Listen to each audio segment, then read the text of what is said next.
इस पे भी इत्तेफाक है कि बिल्कुल पूरे मुल्क में इलेक्शन एक्ट 2017 के हवाले से भी और आइन के हवाले से भी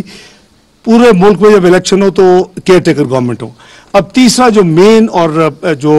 एक पॉइंट है वो ये है कि डेट का तयन, तारीख का तयन कि इलेक्शन कब हो, और उस इलेक्शंस के हवाले से हमारे दोनों ग्रुप्स की अपनी अपनी डेट्स हैं, जिस पे उसमें कुछ नैरो तो हुई हैं लेकिन अभी लचक आई है, लेकिन वो हम एक पॉइंट पे भी नहीं पहुंचे। उन्होंने भी अपनी लीडरशिप से जाके दोबारा बात करनी है, हम भी, हमारे भी 12 पार्टी की लीडरशिप से हमने बात करनी होती है, और उम्मीद है इंशाल्लाह कि आने वाले दिनों में हम मजीद, जैसे मैं समझता हूँ कि बहुत बड़ी प्रोग्रेस है। एक दिन मुल्क में इलेक्शन का इत्तेफाक होना, केयर टेकर्स गवर्नमेंट पूरे मुल्क में उस वक्त होना, ये बहुत बड़ी एक पेशरफ्त है, आइन के मुताबिक है, इलेक्शन एक्ट 2017 के मुताबिक है। तीसरी अब एक तयन है, वो उस एक डेट का है, उसमें कई चीज़ें हमारे सामने हैं। बजट मुल्क को चाहिए, ट्रेड पॉलिसी चाहिए, IMF का ऑनगोइंग रिव्यू चाहिए, तो इन चीज़ों के लिए डेट का जो तयन है वो एक थोड़ा सा कॉम्प्लिकेटेड अमल है, और हम भी अब जितना लचक दिखा सकते हैं हमने भी दिखाई है,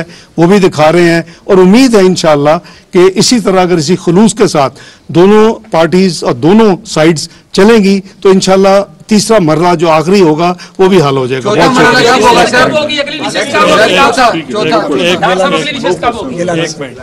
ये जो पेशरफ्त हुई है दोनों तरफ से बड़ी पॉजिटिव है, और डार साहब ने जो बताया है उसमें से एक पॉइंट का मैं इजाफा करना चाहता हूँ, acceptability of the election results. और वो हमने कहा है कि जो भी इलेक्शन जीतेगा